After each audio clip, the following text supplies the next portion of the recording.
Bonjour à vous toutes et à vous tous. Aujourd'hui, mon invité, vous l'avez certainement tous reconnu, c'est monsieur Yves Meunier. Yves, bonjour. Bonjour. Merci d'avoir répondu à l'invitation de Rock TV, car avec toi, j'ai envie de connaître ton sentiment sur l'équipe de France de rugby. Nous sommes à quelques heures maintenant du quart de finale face aux Blacks, et également ton point de vue sur cette Coupe du Monde.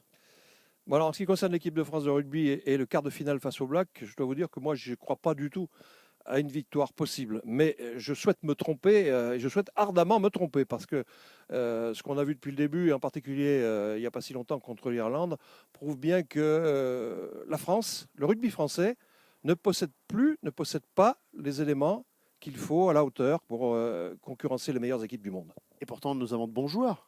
Oui, mais c'est un peu ce que je viens de vous dire. On a de bons joueurs, oui, mais il faut peut-être pas seulement des bons joueurs, il faut de très, très bons joueurs. Et les très, très bons joueurs, je ne suis pas certain qu'on les ait. On peut toujours disserter sur les capacités de Philippe Saint-André à bien diriger depuis 4 ans, ou mal diriger, ou mal concevoir, comme on voudra, cette équipe de France. Mais je pense que ça, c'est un phénomène conjoncturel. Mais le phénomène structurel, c'est que depuis pas mal d'années, la France a perdu de sa substance qualitative en matière de rugby, je pense, à cause du grand nombre d'étrangers qui évoluent dans le top 14. Il y a 45% d'étrangers dans le top 14. C'est le record du monde dans des équipes nationales. Ça tient à l'évolution du rugby business, j'appelle ça comme ça, c'est-à-dire le top 14 qui est devenu en fait un agglomérat de PME et qu'il faut faire vivre, il faut faire du business. Certains s'en trouvent très bien, les clubs sans doute, le télédiffuseur également.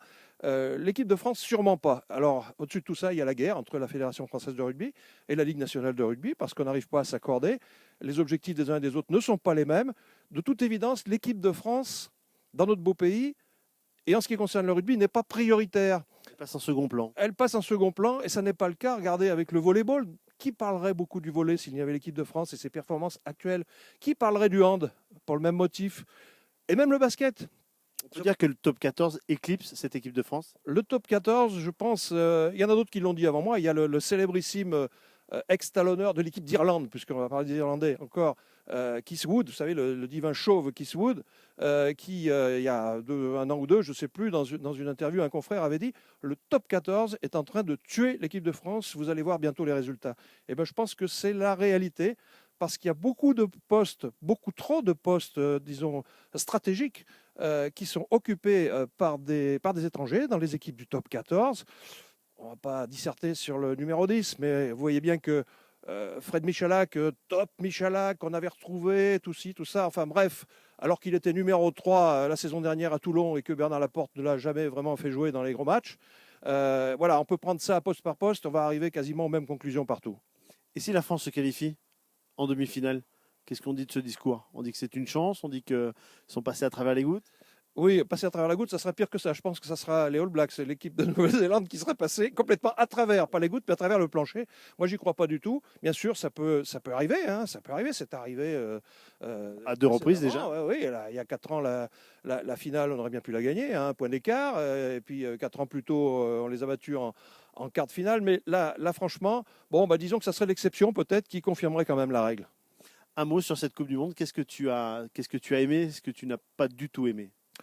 Ce qu'on a aimé, enfin ce que j'ai aimé comme d'autres, c'est les petites surprises. J'appelle ça petites surprises parce qu'elles n'ont pas de conséquences finalement sur les classements des poules, c'est-à-dire la bonne tenue du Japon, la Géorgie, parce qu'on a beaucoup d'affinités maintenant avec la Géorgie, avec le nombre de Lélos qui jouent dans le championnat, à commencer par Clermont avec Dato.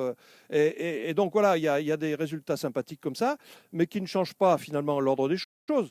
Alors l'autre truc sympa...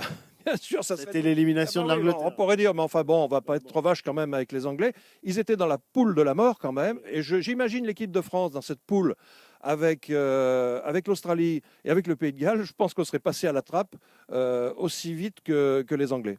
Est-ce que tu n'as pas aimé? Bon, ce que j'ai pas, non, pour l'instant, ce que j'ai pas aimé, on peut dire que si on se rapporte à l'équipe de France, c'est le fait que cette équipe de France n'a jamais été réellement convaincante depuis le début, que de match en match, on s'imagine que le prochain va être beaucoup plus révélateur de nos capacités à produire du jeu, à faire quelque chose.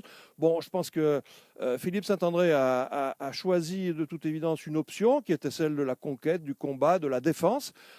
Peut-être parce que lui-même sait qu'il ne possède pas, il n'a pas sous la main les éléments qui permettent d'envisager autre chose. Mais peut-être que je me trompe aussi. Donc il a essayé de composer et de compenser ce manque. Voilà. Alors évidemment, ça ne donne pas quelque chose de flamboyant. Ça aurait pu marcher. J'ai peur que ça ne marche pas jusqu'au bout. Yves, merci beaucoup.